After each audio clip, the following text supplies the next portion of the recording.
प्रदर्शन हो रहा है, इसमें आप क्या कहना चाहेंगे? इस धरना प्रदर्शन के बारे में मैं ये कहना चाहूँगी कि लगातार कई वर्षों से हम अपने नियमितीकरण को लेकर समय समय पर हड़ताल, धरना प्रदर्शन, रैलियाँ निकालते हैं, परंतु आज तक ऐसा कहने को आया था कि केंद्र में कोई और सरकार है, राज्य में कोई और सरकार है, इस कारण हमारी मांगे पूरी नहीं हो रही है। परंतु आज जब हमारे देश में डबल इंजन की सरकार बन गई है, तब शासन के प्रति हमारी बहुत सी उम्मीदें बढ़ गई थी। हम सोच रहे थे कि अब डबल इंजन की सरकार हो गई है तो हमें नियमितीकरण दिया जाएगा, परंतु नियमितीकरण तो बहुत दूर की बात है, हमें तो जीने लायक वेतन भी नहीं दिया जा रहा है। यहाँ तक कि हमारे वेतन को तो वेतन भी नहीं कहा जा रहा है। हर बार हमें यही कहकर टाल दिया जाता है कि आप लोगों के कार्य का कोई मूल्य नहीं है, इसलिए आप लोगों को मानदेय दिया जाता है। परंतु क्या एक मानदेय के भरोसे हम अपने घर परिवार, अपने समाज का, सबका, जब हम ही खुद स्वस्थ नहीं रहेंगे, हम ही कुछ, हमारा परिवार खुशहाल नहीं रहेगा तो हम बाकी लोगों को खुशहाल कैसे कर सकते हैं? उसके बाद समय समय पर शासन की सभी नीतियाँ आती हैं और हमारे ऊपर थोप दी जाती हैं। आज महतारी वंदना योजना का इतना बड़ा काम हो, चुनाव हो या कोई भी काम हो, आंगनबाड़ी कार्यकर्ता सहायिका के सहयोग के बिना नहीं हो पाता है। इतना सब कुछ पूर्ण करने के बाद भी आज पोषण ट्रैकर ऐप जैसे ऐप को हमारे पर लाद दिया गया। कहा गया कि आप तभी DHR वितरण करें, तभी हितग्राही को लाभ पहुँचाएं जब वो KYC कराएं, अपना फ़ोटो कैप्चर कराएं। परंतु क्या हर गरीब के पास मोबाइल होना संभव है क्या?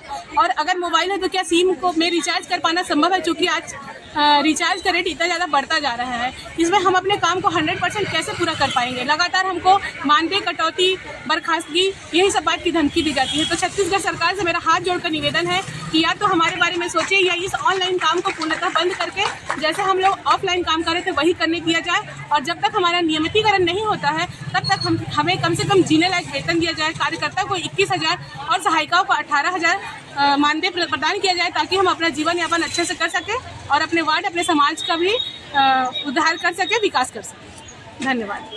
छत्तीसगढ़ आंगनवाड़ी कार्यकर्ता सहायिका संघ के द्वारा महिला बाल विकास जो कि आंगनवाड़ी कार्यकर्ता हैं और यहाँ पर जो है 3 दिन से लगातार धरना प्रदर्शन कर रही हैं। मैं इनसे बात करूंगा किन किन मांगों को लेकर के धरना प्रदर्शन कर रही हैं। और ये विधानसभा जो है तो श्याम बिहारी जायसवाल स्वास्थ्य मंत्री है, और इसी विधानसभा में लगातार यहाँ पर कम से कम नहीं तो 300 की जनसंख्या में आंगनवाड़ी सहायिका प्रदर्शन कर रही है। पर यहाँ पर मंत्री जी रोज आते हैं मनेंद्रगढ़, पर यहाँ आंगनवाड़ी कार्यकर्ताओं से कभी नहीं मिलते। मैं बात करूँगा कि किन किन मुद्दाओं को लेकर के आंगनवाड़ी कार्यकर्ता यहाँ पर धरना प्रदर्शन कर रही हैं।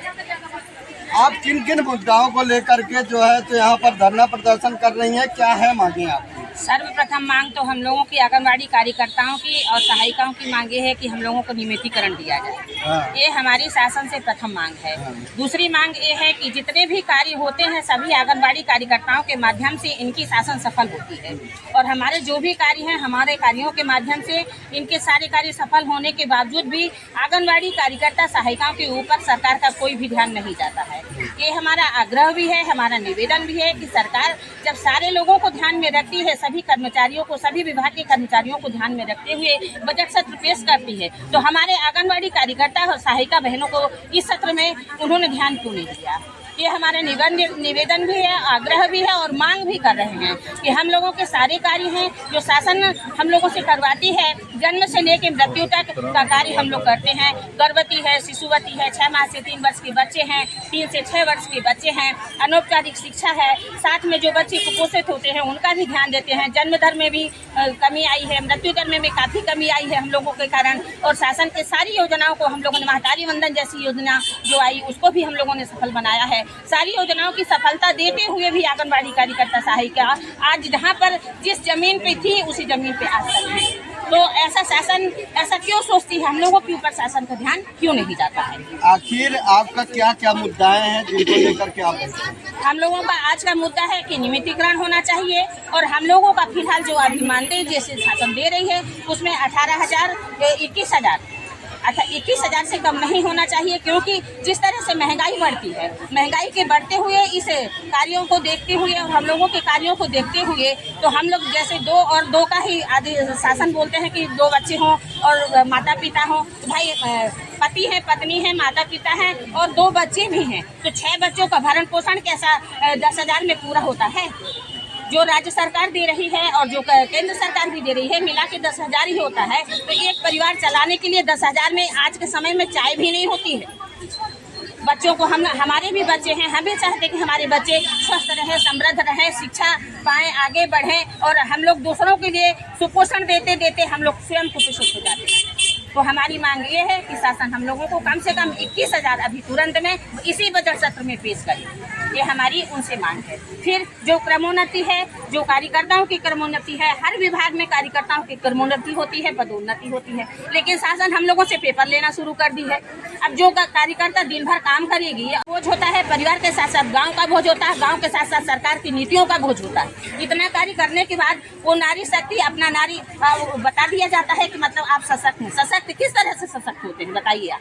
ये हम शासन से ही पूछना चाहते हैं कि आपने महिला सशक्तिकरण दिवस पे इतने बड़े तोहफा दिए, लेकिन महिलाओं के लिए आपने क्या किया? एक आंगनबाड़ी कार्यकर्ता और सहायिका के लिए आपने क्या किया? ये हम शासन से भी पूछना चाहते हैं। अभी जो बजट पास हुआ था ओपी चौधरी के द्वारा मुख्य जो है तो बजट पेश किया गया था, उसमें आंगनवाड़ी कार्यकर्ताओं को बजट में कुछ नहीं मिला है, उसमें क्या बोलेंगे? हाँ, इसी बजट सत्र के दौरान भी हमने संसद का भी समाचार हम लोग देखते हैं, तो उसमें भी हम देखे कि 2-3 सांसद लोगों ने हम लोगों के निरपेक्ष में बात किया गया, लेकिन बात भर हुआ। उसके बाद उन्होंने उसके लिए मतलब अपना प्रस्ताव भी रखा है, जैसे हिमाचल से भी आया था, कई आंध्र प्रदेश से भी आया था, कई जगह के हम लोगों ने देखा सांसद लोग इस बात को रखते हैं। लेकिन हम लोगों के यहाँ की जो छत्तीसगढ़ सरकार है, छत्तीसगढ़ सरकार को भी इस कार्य को आगे बढ़ाना चाहिए ना। हम लोगों की भी तो उम्मीद है शासन से कि हम लोगों भी अपना स्वास्थ्य हो, शिक्षा हो, पढ़ाई हो, बच्चे अच्छे हों, अच्छी जगह हम बच्चों को पढ़ा सकें। और फिर इसके साथ हम लोगों की जो पेंशन है, पेंशन भी का भी हम लोगों का भी कुछ नहीं दे रहा, उसके लिए पेंशन भी चाहिए, ग्रेजुटी भी चाहिए।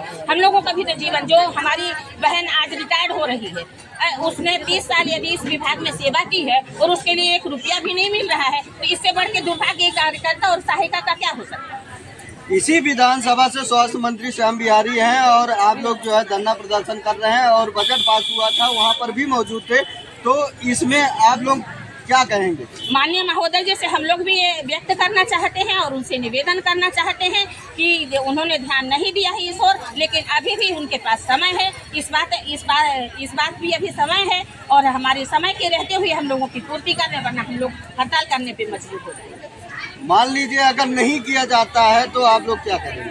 अब आगे जो समय होगा उसकी भूमिका बनाई जाएगी और फिर रणनीति बनाई जाएगी, फिर हड़ताल होगी, हम लोग आंगनबाड़ी ठप्प करेंगे। क्या श्याम बिहारी जायसवाल को इसमें कुछ बोलना चाहेंगे? बिल्कुल बोलना चाहेंगे। श्याम बिहारी जायसवाल जी का अभिनंदन है, स्वागत है, और उनसे हम लोग यही निवेदन करना चाहते हैं कि श्याम बिहारी जायसवाल भैया जी जो हैं वो सब दिन उनकी छत्र छाया सबके ऊपर रही है। तो एक आंगनबाड़ी कार्यकर्ता और बहन, उनके ही तो बहन हैं, उनके ही तो क्षेत्र के हैं, उनके ही तो समाज के हैं, तो उन्होंने हम लोगों के ऊपर ध्यान क्यों नहीं देते हैं? तो निवेदन हमारा ये है कि इस सत्र में अभी भी उनके पास समय है, वो हम लोगों का मान दे, तुरंत हाल में 21,000 करवा दें और 21,000 के बाद हम लोगों का नियमितीकरण, क्रमोन्नतिकरण और पेंशन, ये कार्यकर्ता और सहायिकाओं दोनों का निवेदन कर रही है। कार्यकर्ता जिस तरह से कार्यकर्ताओं का भी हमारा मतलब बढ़ाते हैं, उस तरह से सहायिकाओं को भी दिया जाए। और उनसे हमारा ये विशेष निवेदन होगा कि आपको, यदि हम लोग आपको उतनी कुर्सी पे बिठाए हैं तो कुछ आशा, कुछ सम्मान कुछ चाहेंगे ही। आप हमारे ही बीच के हैं और छत्तीसगढ़ सरकार जब वहाँ बैठी हुई है तो शायद हम तो ये सोचते थे कि हम लोगों को मांगना ही नहीं पड़ता।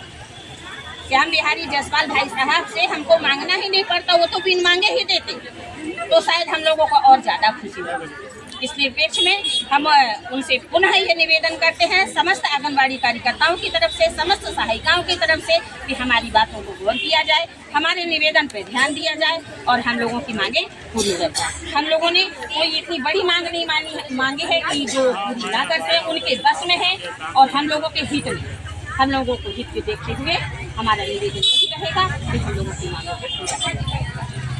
तो साय की सरकार में सब साय हो रहा है। मैं बात कर रहा हूँ मनेंद्रगढ़ की, जहाँ पर ओपी चौधरी बजट पेश किए और श्याम बिहारी जायसवाल भी वहाँ पर मौजूद थे और मुख्यमंत्री भी मौजूद थे, पर सहायिका और आंगनबाड़ी के कार्यकर्ताओं को एक भी ध्यान में न रखते हुए उनके साथ नाइंसाफी की गई है। महेंद्र शुक्ला, आज 24, मनेंद्रगढ़। हेडफोन कहाँ है तेरा? ना ब्लूटूथ से आवाज़ अच्छी